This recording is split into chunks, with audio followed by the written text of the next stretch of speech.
Hello aspirants, మరి మనం ముందు సెషన్లో డిస్కస్ చేసుకున్న కాన్సెప్ట్ ఏదైతే ఉందో దానికి రిలేటెడ్గా మనం ఒక 3 క్వశ్చన్స్ అనేది ఫ్రేమ్ చేయడం జరిగింది. ఈ 3 క్వశ్చన్స్ ఒకసారి చూడండి. In which year battle of Adyar happened అంటే ఏ సంవత్సరంలో మనకి అడయార్ యుద్ధం అనేది జరిగింది. తర్వాత 2వ క్వశ్చన్ చూడండి. Which of the following treats is responsible for the stoppage of first Anglo Carnatic war అంటే కింది వాటిలో ఏ సంధి అనేది మనకి ఫస్ట్ ఆంగ్లో కర్ణాటిక్ వార్ అనేది ముగించడానికి కారణమైందని చెప్పేసి అడుగుతున్నారు. తర్వాత 3rd క్వశ్చన్ చూడండి. Between whom Carnatic succession war happened అంటే కింద వారిలో ఎవరెవరి మధ్య కర్ణాటక వారసత్వ యుద్ధం అనేది జరిగిందని చెప్పేసి క్వశ్చన్ అడుగుతున్నారు. మరి కరెక్ట్ ఆన్సర్ ఏంటి అనేది మీరు కామెంట్ సెక్షన్లో మెన్షన్ చేయండి. ఒకవేళ కొత్తగా ఎవరైనా మన ఛానల్లో జాయిన్ అయ్యి ఈ వీడియో చూస్తున్నట్లయితే డిస్క్రిప్షన్లో ముందు సెషన్ యొక్క లింక్ పెట్టడం జరుగుతుంది. ఆ వీడియో అనేది రివైజ్ చేసి వీటికి కరెక్ట్ ఆన్సర్ చేయడం అనేది ట్రై చేయండి. మరి ఈరోజు మనం క్వశ్చన్ ఆఫ్ ది డేలోకి వెళ్ళిపోతే ఈరోజు మన క్వశ్చన్ ఆఫ్ ది డే చూడండి. Which of the following statements are correct అంటే కింది ఇచ్చిన 2 స్టేట్మెంట్స్లో కూడా ఏ స్టేట్మెంట్స్ అనేవి కరెక్ట్ అని చెప్పేసి మనకి క్వశ్చన్ అడుగుతున్నారు. మరి ఫస్ట్ స్టేట్మెంట్ ఏంటి? Battle of Wandiwash is in the part of third Anglo Carnatic war. Second statement చూడండి. Anwaruddin was killed in the battle of Ambur. Okay, మరి ఇంకా మనకు ఫస్ట్ స్టేట్మెంట్ ఏమంటున్నారంటే 3వ ఆంగ్లో కర్ణాటిక్ యుద్ధంలో భాగమైంది బ్యాటిల్ ఆఫ్ ఫాండివాస్ అంటే వందవాసి యుద్ధం అని. 2వ స్టేట్మెంట్లో ఏం చెప్తున్నారంటే అంబూరు యుద్ధంలో అన్వరుద్దీన్ చంపబడ్డాడని చెప్పేసి మనకి ఇవ్వడం జరిగింది. మరి ఈ రెండింటిలో ఏది కరెక్ట్ ఆన్సర్ అంటే మనకి ఈ 2 స్టేట్మెంట్లు కూడా మనకి కరెక్ట్ ఆన్సర్ అండి, అంటే ఆప్షన్ ఏ అనమాట. ఇక్కడ మనకి 3వ ఆంగ్లో కర్ణాటిక్ యుద్ధంలో భాగంగా మనకి బ్యాటిల్ ఆఫ్ ఫాండివాస్ జరుగుతుంది. అలాగే 2వ ఆంగ్లో కర్ణాటిక్ వార్లో భాగంగా అంబూరు యుద్ధం జరుగుతుంది. ఆ యుద్ధంలో అన్వరుద్దీన్ అనే ఆయన చంపబడతాడు. మరి మనం ముందు సెషన్లో ఫస్ట్ ఆంగ్లో కర్ణాటిక్ వార్ కోసం మాట్లాడుకున్నాం. మరి ఈ సెషన్లో ఇన్ డీటెయిల్డ్గా సెకండ్ ఆంగ్లో కర్ణాటిక్ వార్ అలాగే థర్డ్ ఆంగ్లో కర్ణాటిక్ వార్ కోసం క్లియర్ కట్గా తెలుసుకోవడానికి ట్రై చేద్దాం. సో ఫస్ట్ ఆఫ్ ఆల్ మనం సెకండ్ ఆంగ్లో కర్ణాటిక్ వార్ కోసం మాట్లాడదాం. ఈ 2వ ఆంగ్లో కర్ణాటిక్ యుద్ధం జరగడానికి మెయిన్ రీజన్స్ ఏంటి అంటే బ్రిటిష్ వారికి ఫ్రెంచ్ వారికి మధ్య ఉన్నటువంటి శత్రుత్వం అనేది ఇంకా తగ్గిపోదు, అంటే వాళ్ళిద్దరి మధ్య కూడా రివెంజ్ అనే ఫీలింగ్ అనేది ఉంటుంది. తర్వాత 2వ రీజన్స్ వచ్చేసి ఏంటి అంటే 2 ప్లేసెస్లో అంటే ఈ 2వ ఆంగ్లో కర్ణాటిక్ యుద్ధం జరిగే టైంకి 2 ప్లేసెస్లో వారసత్వ యుద్ధాలు అనేవి జరుగుతాయి. అవి ఏంటి అంటే ఒకటి కర్ణాటిక్ ప్రాంతం, 2 హైదరాబాద్ ప్రాంతం. ఈ 2 ప్లేసెస్లో కూడా మనకి వారసత్వ యుద్ధాలు అనేవి జరుగుతాయి. ఆల్రెడీ కర్ణాటక ప్రాంతంలో చందా సాహెబ్కి అన్వరుద్దీన్కి వారసత్వ యుద్ధం జరుగుతుందని మాట్లాడుకున్నాం. అది ఫస్ట్ ఆంగ్లో కర్ణాటక యుద్ధంలో అంటే కర్ణాటక రీజియన్ ఎవరు రూల్ చేయాలి అనే దానిపైన ఒక కన్క్లూజన్ రాలేదని కూడా మనం ఆల్రెడీ చెప్పుకున్నాం. కాబట్టి అదనేది ఏంటంటే అలా కొనసాగుతూ 2వ ఆంగ్లో కర్ణాటక యుద్ధానికి దారితీస్తుంది. అలాగే ఇక్కడ హైదరాబాద్ కోసం ఇప్పుడు మనం కొత్తగా మాట్లాడుకుంటే ఇక్కడ హైదరాబాద్ని మొట్టమొదటిగా పాలించిన నిజాం ఎవరు అంటే నిజాం ఉల్ ముల్క్. మరి ఈయనకి ఉన్నటువంటి పిల్లల కోసం మాట్లాడాలి అంటే ఈ యుద్ధం పరంగా మనం మాట్లాడుకోవాల్సిన వాళ్ళు 3 ఉన్నారు. వాళ్ళు ఎవరు అంటే ఒకరు నాసిర్ జంగ్, ఇంకొకరు సలాబత్ జంగ్, ఇంకొకరు ఇతని మనవడైనటువంటి ఎవరు ముజఫర్ జంగ్. ఈ ముజఫర్ జంగ్ ఎవరు అంటే సన్ ఆఫ్ ఖైరున్నీసా ఎవరు అంటే నిజాం ముల్క్ యొక్క కూతురు అనమాట. సో ఖైరున్నీసా యొక్క కొడుకు ఎవరంటే ముజఫర్ జంగ్. ఇతను నిజాం ముల్క్కి ఏమవుతాడు? నిజాం ముల్క్కి మనవడు అవుతాడు. చూడండి, ఇప్పుడు నిజాం ముల్క్ అనే ఆయన 1748లో చనిపోతాడు. అంటే ఫస్ట్ ఆంగ్లో కర్ణాటిక్ వార్ అనేది ముగిసే టైంకి నిజాం ముల్క్ చనిపోతాడు. సో నిజాం ముల్క్ చనిపోయిన తర్వాత పెద్ద కుమారుడు అయినటువంటి నాసిర్ జంగ్ హైదరాబాద్ సింహాసనాన్ని తీసుకుంటాడు అన్నమాట. కానీ ఇక్కడ ముజఫర్ జంగ్ ఉన్నాడు కదా మనవడు, ఈయన ఏం చేస్తాడు అంటే మరి మా తాత సీట్ పైన నాకు కూడా హక్కు ఉంటుంది కదా, నేను రూల్ చేస్తానని చెప్పేసి నాసిర్ జంగ్తో గొడవ పడతాడు. ఎప్పుడైతే గొడవ పడ్డాడో వీళ్ళిద్దరికీ మధ్య ఏమవుతుందంటే వారసత్వ యుద్ధం అనేది జరుగుతుందన్నమాట. సో ఇలా జరిగినప్పుడు వీళ్ళిద్దరూ ఏమనుకుంటారంటే, అంటే మన వెర్షన్లో మాట్లాడుకుందాం, మనం సింగిల్గా కొట్టుకుంటే పెద్ద మజా ఉండదు, మనం గ్రూప్స్గా డివైడ్ అయి కొట్టుకుంటేనే కిక్ ఉంటుందని చెప్పేసి అప్పటి వరకు ఉన్నటువంటి 2 గ్రూపులు ఏంటి, మనకి కర్ణాటక ప్రాంతానికి సంబంధించి చందా సాహెబ్ అలాగే ఫ్రెంచ్ వారు ఒక గ్రూప్లో ఉన్నారు. ఇటుపక్క చూస్తే అన్వరుద్దీను, తర్వాత బ్రిటిష్ వారు వీళ్ళ గ్రూప్లో ఉన్నారు. సో ఇప్పుడు ఈ క్లబ్స్లో నాజిర్ జంగ్ను ముజఫర్ జంగ్ జాయిన్ అవుతారు అనమాట. ఇక్కడ చందా సాహెబ్కి ఫ్రెంచ్కి ముజఫర్ జంగ్ వచ్చి యాడ్ అవుతాడు.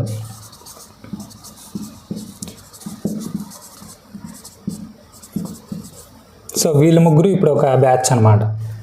ఇక్కడ వీళ్ళిద్దరితో నాజిర్ జంగ్ వచ్చి యాడ్ అవుతాడు.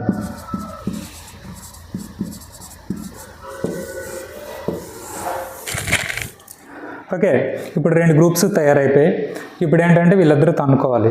సో తన్నుకోవాలన్నప్పుడు ఒక డేట్ ఫిక్స్ చేసుకుంటారు, అదే 1749.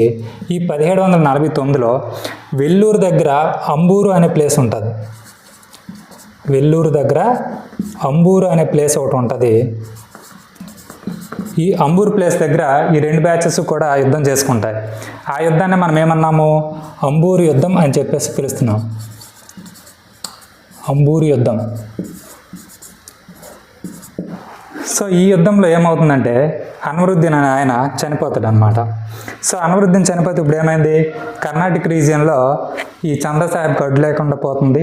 సో ఇప్పుడు చందా సాహెబ్ ఏమవుతాడంటే కర్ణాటక ప్రాంతానికి నవాబ్ అవుతాడు అనమాట.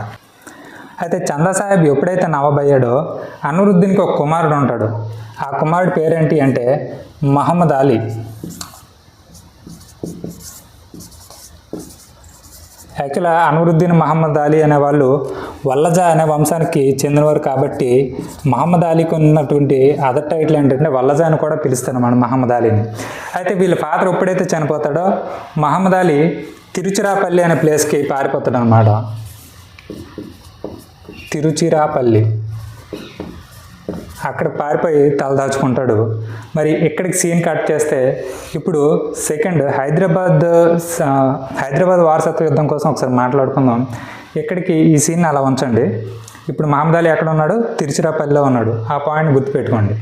ఇప్పుడు హైదరాబాద్ ప్రాంతంలో ఉన్నటువంటి వారసత్వ యుద్ధానికి వస్తే ఒక పాయింట్ అండి, మనకి చందా సాహెబ్ ఎప్పుడైతే కర్ణాటక ప్రాంతానికి నవాబ్ అవుతాడో అయితే ఫ్రెంచ్ వారి మద్దతు అవుతాడు కాబట్టి అతను ఎప్పుడైతే నవాబ్ అయ్యాడో అతను సంతోషంలో ఏం చేస్తారంటే ఫ్రెంచ్ వారికి పాండిచ్చేరి దగ్గర ఉన్నటువంటి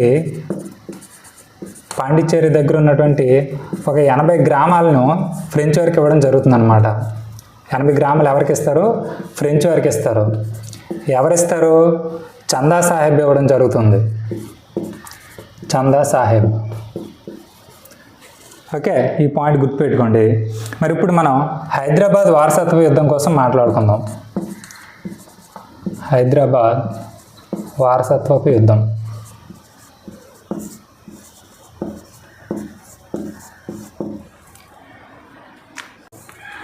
ఇప్పుడు హైదరాబాద్ ప్రాంతంలో ఎవరెవరు యుద్ధం చేసుకుంటున్నారు, ఒక పక్క నాసిర్ జంగ్, ఇంకో పక్క ముజఫర్ జంగ్.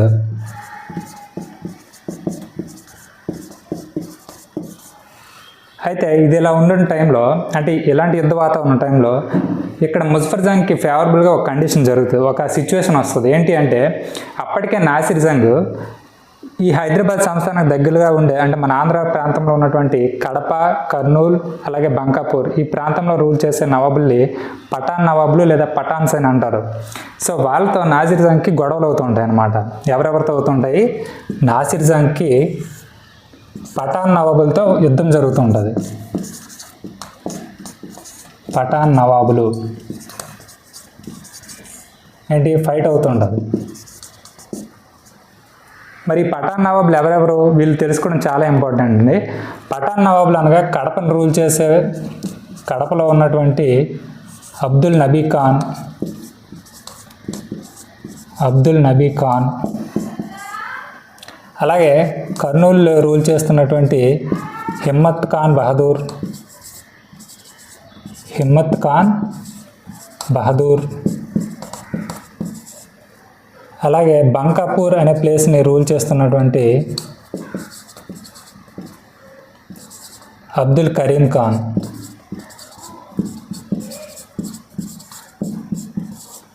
చూడండి, హైదరాబాద్ వారసత్వ యుద్ధం జరిగే టైంలో ఇక్కడ ముజఫర్ జంగ్కి ఫేవరబుల్గా ఒక సిచ్యువేషన్ వస్తుంది. ఏంటి, నాసిర్ జంగ్కి అప్పుడే హైదరాబాద్ దగ్గరలో ఉన్నటువంటి మన ఆంధ్ర రీజియన్లో ఉన్న కడప, కర్నూలు, బంకాపూర్ రూల్ చేసే నవాబులు ఎవరైతే ఉన్నారో వాళ్ళని పఠాన్ నవాబులు అని చెప్పేసి పిలవడం జరుగుతుంది. మరి ఈ పఠాన్ నవాబులు ఎవరెవరు? కడపని అబ్దుల్ నబీ ఖాన్ రూల్ చేస్తాడు, కర్నూల్ని హిమ్మత్ ఖాన్ బహదూర్ రూల్ చేస్తాడు, బంకాపూర్ని అబ్దుల్ కరీం ఖాన్ రూల్ చేయడం జరుగుతుంది. అయితే ఒకరోజు అంటే ఇప్పుడు 1750లో ఈ కడపను రూల్ చేసే ఆయన ఎవరున్నారో అబ్దుల్ నబీ ఖాన్ ఈ నాసిర్ జంగ్ పైన దాడి చేస్తాడు. దాడి చేసి అబ్దుల్ నబీ ఖాన్ ఏం చేస్తాడు? అబ్దుల్ నబీ ఖాన్ 1750లో నాసిర్ జంగ్ని చంపేస్తాడు అన్నమాట. నాసిర్ జంగ్ని చంపేయడం జరుగుతుంది. సో ఇతను చనిపోయిన తర్వాత ఇప్పుడు మరి హైదరాబాద్లో ముజఫర్ జంగ్కి ఎవరైనా కాంపిటీషన్ ఉంటారా? లేదు. కాబట్టి ఇప్పుడు ముజఫర్ జంగ్ ఫ్రెంచ్ వారి మద్దతుతో హైదరాబాద్ నవాబ్గా ఈయన అనౌన్స్ చేసుకోవడం జరుగుతుంది. అయితే ఫ్రెంచ్ వారు ఎప్పుడైతే ముజఫర్ జంగ్కి మద్దతు ఇచ్చారో ఈ ముజఫర్ జంగ్ మురిసిపోయి ఏం చేస్తాడు? చాలా కానుకలు అనేవి ఎవరికి ఇవ్వడం జరుగుతుందంటే ఫ్రెంచ్ గవర్నర్ అయినటువంటి డూప్లెక్ ఇవ్వడం జరుగుతుంది అన్నమాట. దానికోసం మాట్లాడుకుంటే సో ఎవరు? ముజఫర్ జంగ్.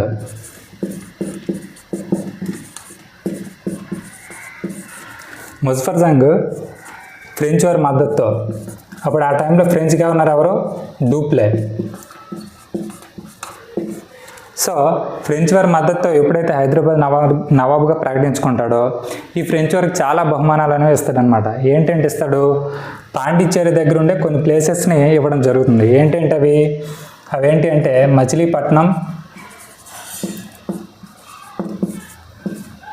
అలాగే యానాం,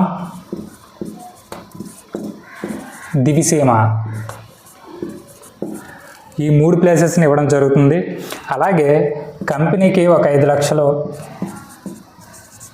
కంపెనీకి ఎన్ని? 5 లక్షలు. అలాగే ఆర్మీ ఉంటుంది కదా, ఫ్రెంచ్ ఆర్మీకి ఒక 5 లక్షలు ఇవ్వడం జరుగుతుంది. దీంతోపాటు ఇంకా ఆగకుండా డూప్లేకి 2 లక్షలు క్యాష్. ఎవరికి? డూప్లేకి 2 లక్షలు క్యాష్తో పాటు ఇయర్కి 1 లక్ష ఆదాయం వచ్చే ఒక జాగీర్ని కూడా ఇవ్వడం జరుగుతుంది. ఇయర్కి 1 లక్ష ఆదాయం వచ్చే జాగీర్. ఏంటో జాగీరు? విల్లయ్యవల్లూరు అనే ఒక గ్రామం ఉంటుంది. విల్లయ్యవల్లూరు అనే గ్రామాన్ని డూప్లేక్ ఇవ్వడం జరుగుతుంది. ఈ విల్లయ్యవల్లూరు అనే గ్రామం నుంచి సంవత్సరానికి 1 లక్ష రూపాయల ఆదాయం అనేది రావడం జరుగుతుంది. ఇంకా సంతృప్తి చెందకుండా ఈ డూప్లేక్ ఏం చేస్తాడంటే 2 బిరుదులు ఇస్తాడు. ఒకటి జాఫర్ జంగ్, ఇంకోటి డూప్లే సాబ్. సో ఇలా ఇతను నచ్చిన అన్ని వీళ్ళు ఫ్రెంచ్ వారికి ఇచ్చేస్తుంటే అప్పుడు మన సీన్లోకి ఒక ఆయన ఎంటర్ అవుతాడు. ఎవరు? హిమ్మత్ ఖాన్ అనే ఆయన ఏ రీజియన్ని రూల్ చేస్తున్న నవాబ్ అండి? హిమ్మత్ ఖాన్ అనే ఆయన కర్నూలు రూల్ చేస్తున్నటువంటి పఠాన్ అనమాట. సో ఈయన సీన్లోకి ఎంటర్ అయ్యి ముజఫర్ జంగ్తో గొడవ ఆడుతాడు. ఏమని ఆడుతాడు? అరే బాబు, అసలు నాసిర్ జంగ్ చంపింది ఎవరు? మేము, అంటే పఠాన్ నవాబులమైనట్టు మేము. మాలో ఒకడైనటువంటి అబ్దుల్ నబీ ఖాన్ నాసిర్ జంగ్ని చంపడం జరిగింది. మరి నువ్వు ఏమైనా బహుమానాలు, రివార్డులు ఏమైనా ఇస్తే మాకు ఇవ్వాలి, కానీ ఇక్కడ ఫ్రెంచ్ వారికి ఇస్తున్నావు, అసలు వాళ్ళు ఏం చేశారు ఈ యుద్ధంలో అని చెప్పేసి ఈయన ముజఫర్ జంగ్తో గొడవ ఆడుతాడు. ఎప్పుడైతే గొడవ ఆడుతాడో ముజఫర్ జంగ్ ఏమంటాడంటే, నా వెనకాల ఫ్రెంచ్ ఆర్మీ ఉంది, నేను ఇప్పుడు హైదరాబాద్ నవాబ్ని, మీరేం చేసుకోలేరు, వెళ్ళిపోండి అంటాడు. అప్పుడు హిమ్మత్ ఖాన్ ఏంటి? సరే అయితే చూసుకుందాం అంటాడు. ఇక్కడ ముజఫర్ జంగ్ సరే చూసుకుందాం, వెళ్ళు అంటాడు. సరే, ఇతను ఒక టైం కోసం వెయిట్ చేస్తాడు. ఆ టైం వస్తుంది. ఎప్పుడు? 1751లో ఈ ముజఫర్ జంగ్ సరదాగా కడప దగ్గర ఉన్నటువంటి రాయచోటి అనే ప్లేస్కి వెళ్తాడు అన్నమాట. రాయచోటి, ఇక్కడ రాయచోటి దగ్గర ఒక గ్రామం ఉంటుంది. ఏంటిది? లక్కిరెడ్డిపల్లి అని. లక్కిరెడ్డిపల్లి అని చెప్పేసి ఒక గ్రామం ఉంటుంది. ఈ గ్రామంలో ముజఫర్ జంగ్ కొద్దిగా సింగిల్గా దొరుకుతాడు. అప్పుడు హిమ్మత్ ఖాన్ ఏం చేస్తాడంటే ముజఫర్ జంగ్ని చంపేయడం జరుగుతుందన్నమాట. ముజఫర్ జంగ్ని చంపేయడం జరుగుతుంది. ఇప్పుడు హైదరాబాద్ సీట్ ఏమైంది, ఖాళీ అయిపోయింది. సో ఖాళీ అయిపోయేటప్పుడు అక్కడ హైదరాబాద్లో ఎవరు ఉంటారంటే హైదరాబాద్లో ఫ్రెంచ్ సేనానిగా బుస్సీ ఉంటాడనమాట ఆ టైంకి. సో డూప్లే బుస్సీకి ఏం చెప్తారంటే బ్రిటిష్ వారు ఎంటర్ అవ్వక ముందే అక్కడ ఉన్నటువంటి నాసిర్ జంగ్ తమ్ముడు ఎవరైతే ఉన్నారో సలాబత్ జంగ్ని అక్కడ హైదరాబాద్ నవాబ్గా అనౌన్స్ చేయు, అది మనకు కొంచెం ఫేవరబుల్గా ఉంటుందని చెప్పేసి డూప్లే బుస్సీకి మోటివేట్ చేయడం జరుగుతుంది. సో ఇప్పుడు సీన్లోకి ఎవరు ఎంటర్ అయ్యారు, హైదరాబాద్లో ఫ్రెంచ్ సేనానిగా ఉన్నటువంటి బుస్సీ ఎంటర్ అయ్యాడు. సో ఎప్పుడైతే డూప్లే బుస్సీని ఆర్డర్ చేసాడో బుస్సీ వీడికి ఒక ట్రాన్స్లేటర్ ఉంటాడు. ఆయన ఎవరు, లక్ష్మణ అని ఆయన ఎవరు, బుస్సీకి ట్రాన్స్లేటర్, అంటే దుబాసి అని పిలుస్తాము, ఇంగ్లీష్లో అయితే ట్రాన్స్లేటర్ అని పిలుస్తాం అనమాట. సో వీళ్ళిద్దరూ కూడా ఎక్కడికి వెళ్తారు, నాసిర్ జంగ్ తమ్ముడైనటువంటి సలాబత్ జంగ్ దగ్గరికి వెళ్తారు. సలాబత్ జంగ్ ఎవరు, బ్రదర్ ఆఫ్ నాసిర్ జంగ్ అనమాట. సో ఫ్రెంచ్ వారు తెలుగు అంటే బుస్సీ తెలుగు ఏం చేస్తారంటే, అంటే ఈ మామూలు బుస్సీ మాట్లాడేది సలాబత్ జంగ్కి అర్థం అవ్వకపోతే ఇక్కడ ట్రాన్స్లేటర్కి ఎవరైనా లక్ష్మణ ఆయన ఉన్నారు కాబట్టి ఈయనకి ఎక్స్ప్లెయిన్ చేయడం జరుగుతుంది. ఏమని చెప్తారంటే, బాబు మరి మీ అన్న విషయంలో కొంచెం అన్యాయం జరిగింది. సో దానికి ఇన్ రిటర్న్గా మేము ఏం చేస్తామంటే నువ్వు హైదరాబాద్ అవ్వడానికి మేము మీకు సపోర్ట్ చేస్తాము, మీరు హైదరాబాద్కి నవాబ్గా అవ్వండి అని చెప్పేసి సలాబత్ జంగ్కి ఎంకరేజ్ చేయడం జరుగుతుంది. అయితే సలాబత్ జంగ్ పొంగిపోయి ఏం చేస్తాడంటే హ్యాపీగా ఉంటాడు. హ్యాపీగా ఉన్నప్పుడు బుస్సీ అప్పుడే ఒక లిటిగేషన్ పెడతాడు. ఏంటి, సరే నువ్వు నవాబ్ అవుదువు కానీ ఇక్కడ మనకి ఒక చిన్న అగ్రిమెంట్ రాసుకుందాం అని చెప్పేసి 1752లో ఔరంగాబాద్ అని చెప్పేసి ఒక ఒప్పందం రాసుకుంటారనమాట. ఔరంగాబాద్ అని చెప్పేసి ఒక ఒప్పందం రాసుకోవడం జరుగుతుంది. ఈ ఒప్పందంలో ఏమని మెన్షన్ చేస్తారంటే హైదరాబాద్లో ఉండే ఫ్రెంచ్ సైన్యానికి, చూడండి ఈ ఔరంగాబాద్ ఒప్పందం 1752లో జరిగింది. ఎవరెవరికి, బుస్సీకును సలాబత్ జంగ్కి. ఇక్కడ ఈ ఒప్పందాలు ఏమని చేస్తారంటే హైదరాబాద్లో ఉండే ఫ్రెంచ్ సైన్యం ఎవరైతే ఉంటారో, ఫ్రెంచ్ ఆర్మీ ఏదైతే ఉంటుందో ఈ ఫ్రెంచ్ ఆర్మీకి నెలకి 2 లక్షల రూపాయలు ఖర్చు పెట్టాలి. ఫ్రెంచ్ ఆర్మీకి వారి యొక్క ఖర్చులకు గాను నెలకు 2 లక్షల రూపాయలు ఇవ్వాలి. 2 అక్కడ ఉత్తర సర్కారులు అని పిలువబడే ప్రాంతాలు ఏవైతే ఉన్నాయో ఉత్తర సర్కారులు, ఈ ప్లేసెస్ చాలా చాలా ఇంపార్టెంట్ అండి. క్వశ్చన్ అనేది ఇక్కడి నుంచి ఫ్రేమ్ అవడానికి మనకు అవకాశం అనేది ఉంది. ఈ ఉత్తర సర్కారులుగా పిలువబడే ప్రాంతాలు ఎన్ని అంటే 4. ఆ 4 ఏంటి అంటే సింపుల్గా కోడ్ వర్డ్ అనమాట.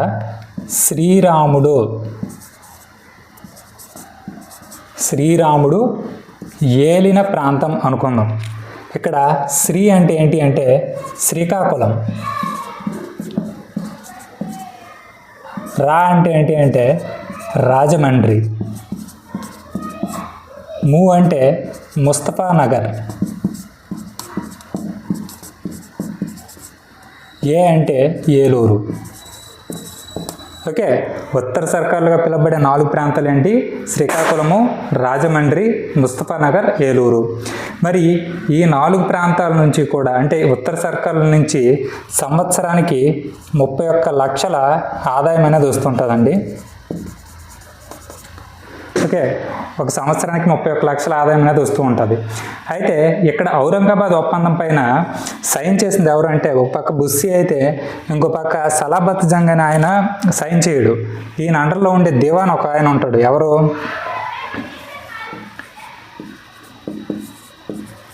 లష్కర్ ఖాన్. సో లష్కర్ ఖాన్ అనే ఆయన ఎవరంటే దివాన్ అనమాట. సో ఈయన ఈ ఒప్పందం పైన సంతకం చేయడం జరుగుతుంది. సో అయితే లస్కర్ ఖాన్ కొంచెం ఐడియా అంటే దిమాక్ ఉన్నాడు అనమాట. కాబట్టి ఏం చేస్తారంటే అప్పుడప్పుడు ఎప్పుడైనా ఫ్రెంచ్ వారు కానీ మితిమీరిన చేష్టలు కానీ చేస్తే లస్కర్ ఖాన్ క్వశ్చన్ చేస్తూ ఉంటాడు. దీంతో బుస్సీ ఏం చేస్తాడంటే అంటే ఈ ఒప్పందం ద్వారా ఫ్రెంచ్ వారికి కొంచెం పవర్ ఎక్కువ అవుతుంది. దీంతో ఏం చేస్తారు, లస్కర్ ఖాన్ని తొలగించేసి లస్కర్ ఖాన్ ప్లేస్లో షానవాజ్ అనే ఆయన్ని, అంటే వీళ్ళకి అనుకూలంగా ఉండే షానవాజ్ అనే ఆయన్ని దివాన్గా నియమించడం జరుగుతుందన్నమాట. ఓకే, ఇది మనకేంటి అంటే రెండో ఆంగ్లో కర్ణాటక వార్లో హైదరాబాద్లో జరిగినటువంటి వారసత్వ యుద్ధం యొక్క పరిణామం అన్నమాట ఇది. ఓకే, మరి ఇప్పుడు సీన్ కట్ చేస్తే ఇక్కడ మనం ఏదేది కర్ణాటక ప్రాంతానికి సంబంధించి వద్దాం. కర్ణాటక వారసత్వ యుద్ధానికి సంబంధించి ఎవరు మిగిలారు, శత్రుశాసనం చందా సాహెబ్కి శత్రుశాసనం అనేది మిగిలిపోయింది. ఆ శత్రుశాసనం ఎవరు, మహమ్మద్ అలీ. మహమ్మద్ అలీ అంటే ఎవరు, అన్వరుద్దీన్ యొక్క కొడుకు. Mohammed Ali son of Anwaruddin.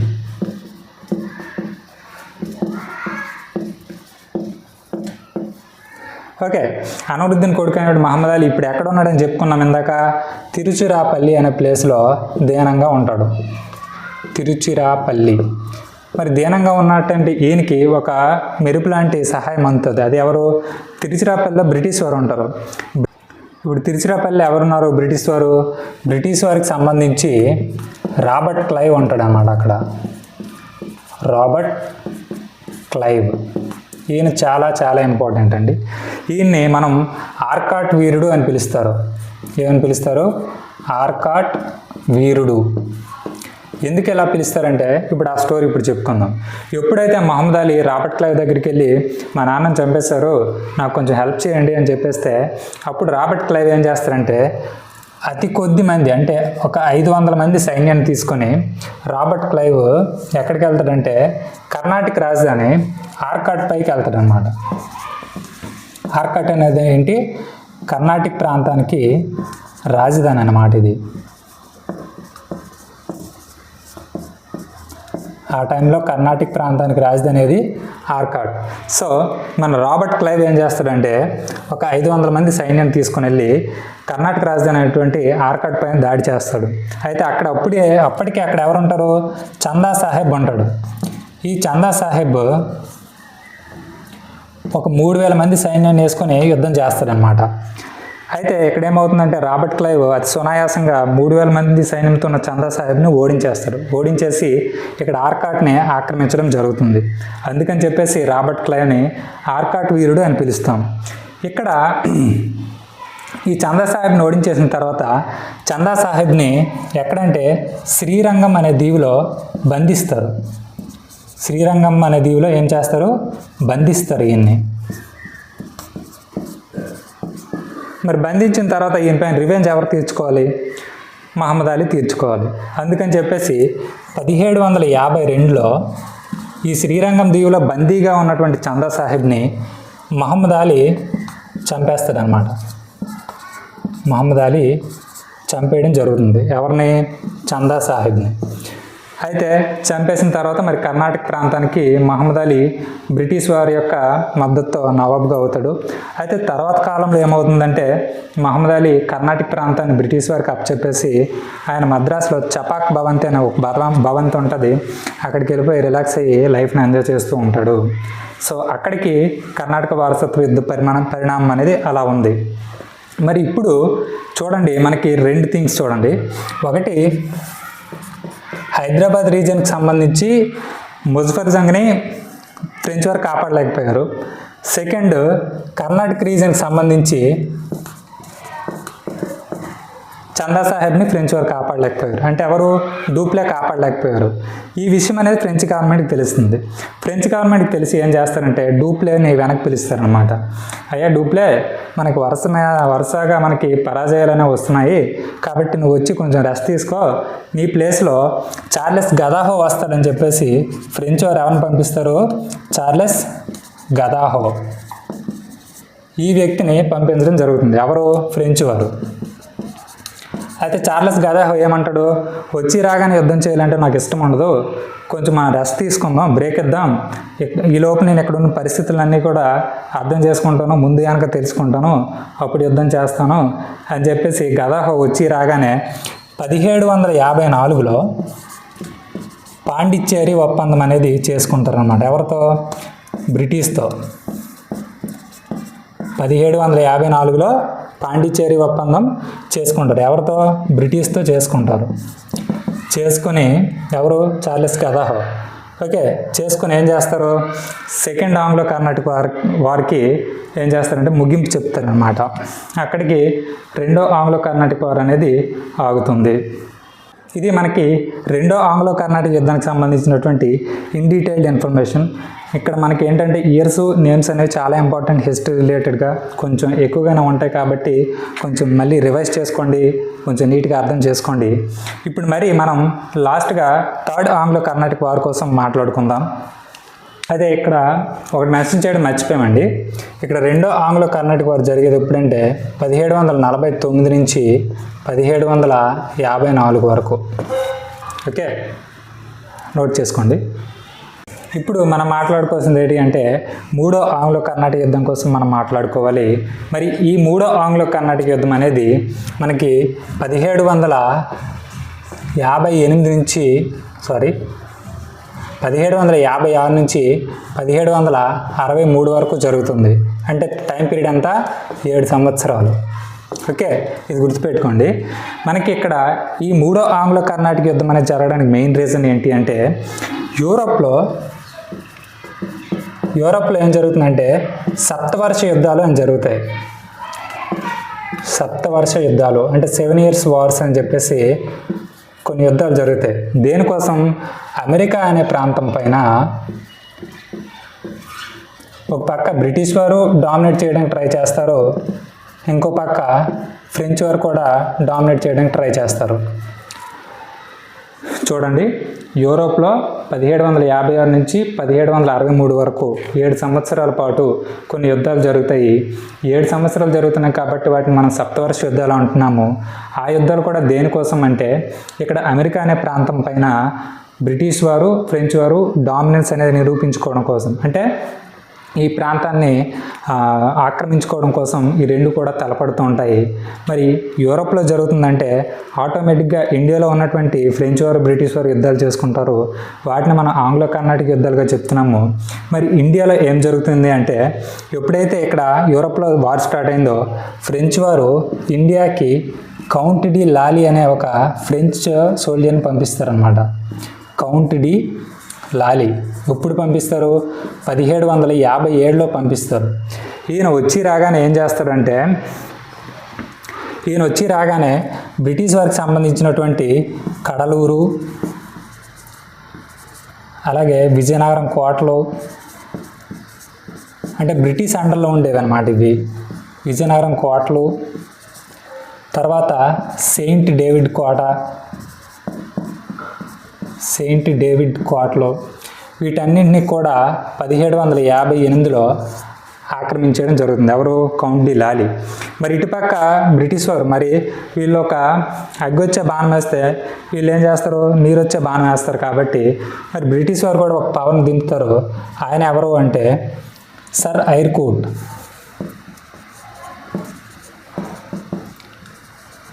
ఐర్కూట్ని యుద్ధ రంగంలోకి పంపిస్తారన్నమాట.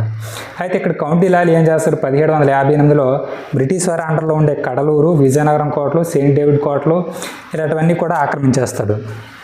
నెక్స్ట్ టార్గెట్ ఎక్కడ పెడతారంటే మద్రాస్ పైన పెడతారు. మరి మద్రాస్ అనేది ఏదైతే ఉందో, మద్రాస్ అనేది మనం ఫస్ట్ ఆంగ్లో కర్ణాటిక్ వార్ నుంచి మాట్లాడుకుంటున్నాం. ఆ రీజియన్లో బ్రిటిష్ వారికి సంబంధించి ఇంపార్టెంట్ ట్రేడింగ్ పోస్ట్ ఏది అంటే మద్రాస్ అని చెప్పుకున్నాం.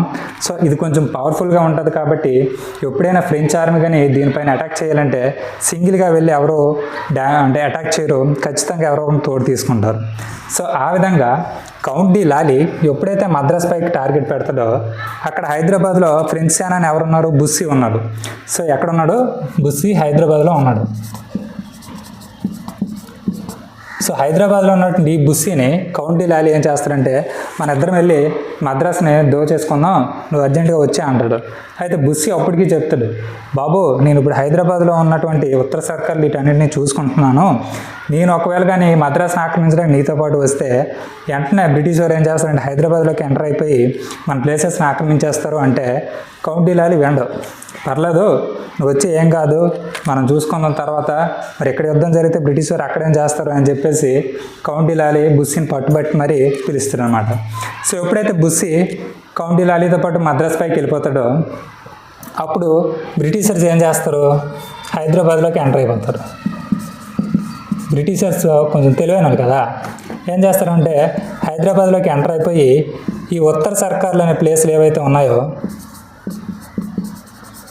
ఉత్తర సర్కార్లు వీటిని ఏం చేస్తారంటే ఆక్యుపై చేసేస్తారు. ఆక్యుపై చేసేస్తే బుస్సీ కౌంటీ లాలీ తిడతాను, నేను అప్పటికీ చెప్పాను.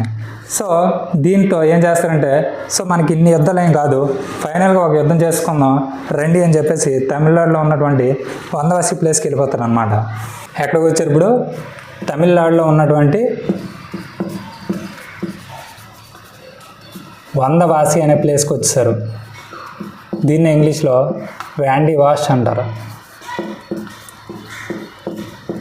సో బ్రిటిష్ వారికి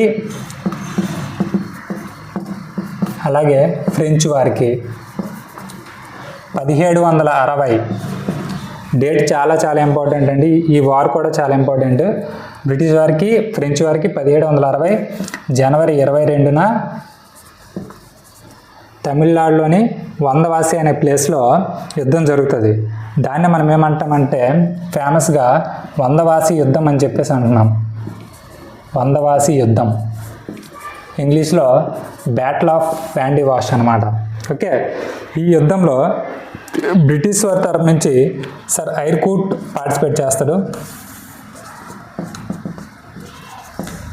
మరి ఫ్రెంచ్ వారి తరఫు నుంచి ఎవరు వస్తారు అంటే బుస్సీను కౌంట్ డి లాలీ. సో వీళ్ళిద్దరూ వస్తారు. అయితే ఇక్కడ ఈ యుద్ధంలో ఏమవుతుందంటే సర్ ఐర్కూట్ వీళ్ళిద్దరినీ కూడా ఓడించేస్తాడు. అంటే ఇక్కడ ఈ యుద్ధ పరిణామం ఏమవుతుంది, ఫైనల్గా బ్రిటిష్ వారు ఏమవుతారంటే విన్ అవుతారు అనమాట. బ్రిటిష్ వారు ఏం చేస్తారంటే విజయం సాధిస్తారు. సో ఈ యుద్ధం జరిగిన తర్వాత ఇక్కడ ఫ్రెంచ్ వారు ఎవరైతే ఉన్నారో వాళ్ళు కంప్లీట్గా పాండిచ్చేరి, అంటే వీళ్ళ యొక్క ప్రధాన వర్తక స్థావరం అనేది పాండిచ్చేరి. సో ఈ ఫ్రెంచ్ వారు ఏమవుతారంటే ఈ యుద్ధం అయిపోయిన తర్వాత చూడండి, బ్రిటిష్ వారు ఎప్పుడైతే గెలుస్తారో ఫ్రెంచ్ వారు కంప్లీట్గా పాండిచ్చేరికి అంకితం అయిపోతారు అన్నమాట. పాండిచ్చేరి అనే ప్లేస్కి అంకితం అయిపోతారు వాళ్ళు. ఇంకా ఇండియాలో వీళ్ళ యొక్క అస్తిత్వం అనేది పూర్తిగా కోల్పోతారు. దీంతో అంటే ఈ వందవాసి యుద్ధంతో బ్రిటిష్ వారికి ఇండియాలో ఇంకా అపోజిషన్ అనేది ఏది ఉండదు. ఇంకా వీళ్ళే మోనోపాలీ అయిపోతుంది మొత్తం కూడా, అంటే యునానిమస్ అయిపోతుంది వీళ్ళకి. ఓకే, ఇప్పుడు ఇక్కడ పాండిచ్చేరి అనగా మనకి ఏంటంటే 4 ప్లేసులు గుర్తుంచుకోవాలి. పాండిచ్చేరి అంటే 4 ప్లేసులు ఉంటాయి. అందులో ఒకటి పాండిచ్చేరి, ఇంకొకటి యానాం, ఇంకొకటి మాహే, 4వది వచ్చేసి కరైకల్. ఓకే, పాండిచ్చేరి అనగా 4 ప్రదేశాల సమూహం అండి. 1 పాండిచ్చేరి, 2 యానాం, 3 మాహే, 4 కరైకల్. ఫ్రెంచ్ వారికి పూర్తిగా ఇక్కడ పాండిచ్చేరికి అంకితం అయిపోతారు. ఇంక బ్రిటిష్ వారికి ఇండియాలో అడ్డు అదుపు ఏమి ఉండదు. అయితే యుద్ధం జరిగిన తర్వాత కూడా మనకేంటి అంటే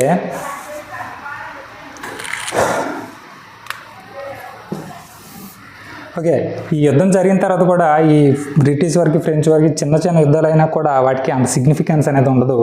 అయితే లాస్ట్గా అక్కడ యూరోప్లో జరుగుతున్నటువంటి సప్తవర్ష యుద్ధాలు అనేవి ఏవైతే ఉన్నాయో అవి 1763లో ప్యారిస్ ఒప్పందం అని చెప్పేసి ఒకటి జరుగుతుందన్నమాట. ప్యారిస్ ఒప్పందం. సో ఈ ప్యారిస్ ఒప్పందం ద్వారా యూరోప్లో జరుగుతున్నటువంటి సప్తవర్ష యుద్ధాలు అనేవి ఏవైతే ఉన్నాయో అవి పూర్తిగా ఆగిపోవడం జరుగుతుంది. దాంతో మన ఇండియాలో జరుగుతున్నటువంటి 3వ ఆంగ్లో కర్ణాటక యుద్ధం కూడా ఆగిపోవడం జరుగుతుంది.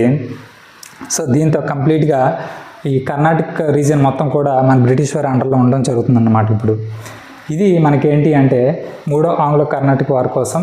మరి ఇప్పటి వరకు మనం డిస్కస్ చేసుకున్న 3 ఆంగ్లో కర్ణాటక యుద్ధాలు. ఓకే, మనం ఏమని చెప్పుకున్నాం, మనం సాధారణంగా ఏమని చెప్పుకున్నాం, ఆంగ్లో కర్ణాటక యుద్ధాలు అంటే భారతదేశంలో బ్రిటిష్ వారికి ఫ్రెంచ్ వారికి జరిగినటువంటి యుద్ధాలు మనం ఆంగ్లో కర్ణాటక యుద్ధాలుగా మనం మెన్షన్ చేయడం జరిగింది. మరి ఈ యుద్ధాలు అనేవి మన భారతదేశంలో 3 యుద్ధాలు జరుగుతాయి. ఆ మూడు ఆంగ్లో కర్ణాటక యుద్ధాలు కోసం కూడా మనం కొంచెం ఇన్ డీటెయిల్గా క్లియర్గా మాట్లాడుకున్నాం. అవి ఎస్ఎస్సి, రైల్వే, దాంతోపాటు ఇన్ డీటెయిల్గా గ్రూప్స్ కూడా యూజ్ అయ్యే లెవెల్లో మనం మాట్లాడుకోవడం జరిగింది. మరి ఈ మూడింటిని కూడా కంప్లీట్ చేయడంతో మనకి ఆంగ్లో కర్ణాటక యుద్ధాలు కర్ణాటక ఆక్రమణ అనే చెప్పే టాపిక్ అనేది కంప్లీట్ అయిందని చెప్పేసి మనం ఇప్పుడు మెన్షన్ చేస్తున్నాము. Thank you.